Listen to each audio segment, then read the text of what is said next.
এই স্থানটি অতি রমণীয় স্থান।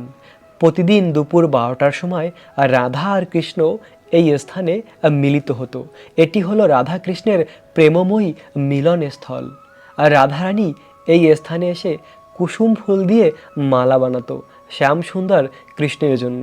এই স্থানে রয়েছে অপরূপ সুন্দর কুঞ্জ। ওই কুঞ্জে অনেক রাধা কৃষ্ণের মধুর লীলা রয়েছে। একবার রাধারানী কুঞ্জের মাঝে বসেছিল, সেই সময় চারদিকে পুষ্প ফুটেছিল, আর সেই ফুলের সুগন্ধ, বসন্ত ঋতু, মৃদু মৃদু হাওয়া, পাখিদের ডাক, ময়ূরের নৃত্য, এরকম অপরূপ সুন্দর একটি সময় রাধারানী কুঞ্জের মাঝে বসেছিল। আর তখন রাধারানীর কেশ খুলে গিয়েছিল। তখন রাধারানীকে কৃষ্ণ বলেছিল, হে রাধা, তুমি আমার কাছে আসো।